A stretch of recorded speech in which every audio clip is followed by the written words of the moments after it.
ইরানের 3টি পারমাণবিক স্থাপনায় বাংকার ব্লাস্টার বোমা হামলা চালিয়েছে যুক্তরাষ্ট্র। এটি সফল দাবি করে প্রেসিডেন্ট ডোনাল্ড ট্রাম্প বলেছেন, হয় শান্তি আসবে, নয় ইরানে বিপর্যয় ঘটবে। হামলার পর ট্রাম্পকে অভিনন্দন জানিয়েছেন ইসরায়েলের প্রধানমন্ত্রী বেনিয়ামিন নেতানিয়াহু। এদিকে যুক্তরাষ্ট্রের হামলার প্রতিক্রিয়ায় তেল আবিব জুড়ে ক্ষেপণাস্ত্র হামলা চালিয়েছে ইরান।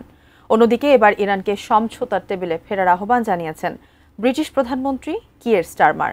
আরও বিস্তারিত জানাচ্ছেন সঞ্জিদা সিলভিয়া। যুক্তরাষ্ট্রের হামলার জবাবে ইসরায়েল জুড়ে প্রতিশোধমূলক হামলা চালিয়েছে ইরান। রাজধানী তেল আবিব, হাইফা সহ বড় শহরগুলোতে ব্যাপক ধ্বংসযজ্ঞ চালিয়েছে তারা। থেমে নেই ইসরায়েলও। পশ্চিম ইরানে তারাও আবার হামলা চালিয়েছে। এর আগে ইরান ইসরায়েল সংঘাতে সরাসরি জড়িয়ে যুক্তরাষ্ট্রের বিমান বাহিনী ফোর্দো পরমাণু স্থাপনায় 12টি বাংকার ব্লাস্টার বোমা ফেলে। এতে ব্যবহৃত হয়েছে 6টি B-2 বোমারু বিমান। এছাড়া মার্কিন নৌবাহিনীর সাবমেরিন থেকে নাতানজ ও ইস্পাহানের 2টি স্থাপনায় 30টি TLAM ক্রুজ ক্ষেপণাস্ত্র নিক্ষেপ করা হয়েছে। জীবনের সব আয়োজন এখানে একসাথে।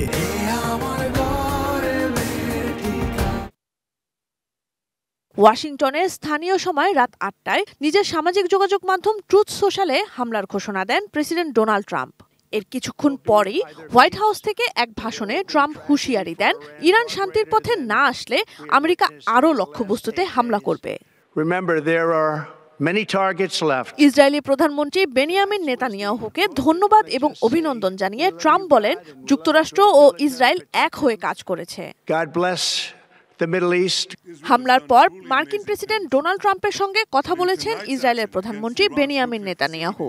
তিনি প্রেসিডেন্ট ট্রাম্পকে হামলার জন্য অভিনন্দন জানান।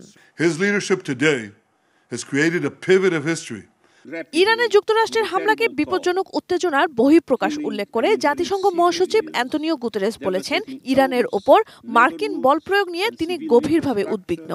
এ হামলার কারণে মধ্যপ্রাচ্যে চলমান সংঘাত দ্রুত নিয়ন্ত্রণের বাইরে চলে যেতে পারে।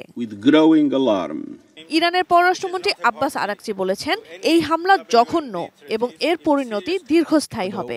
ইরান জানিয়েছে, ফোর্দো পারমাণবিক স্থাপনায় যুক্তরাষ্ট্রের হামলা আগে থেকেই প্রত্যাশা করেছিল দেশটি, তাই আগেই সেটি খালি করা হয়েছে। ইরানের পারমাণবিক স্থাপনায় মার্কিন বিমান হামলার নিন্দা জানিয়েছে তেহরানের পারমাণবিক শক্তি সংস্থা atomic energy organisation of Iran. হামাসও মার্কিন হামলার নিন্দা জানিয়ে একে আন্তর্জাতিক আইনের লঙ্ঘন বলেছে। একই সঙ্গে হুতি বিদ্রোহীরা হুঁশিয়ারি দিয়েছেন, হামলার জন্য ট্রাম্পকে এর পরিণতি ভোগ করতে হবে।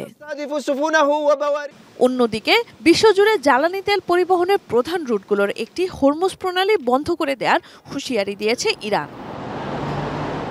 Sanjida Sylvia, desk report, ATN news.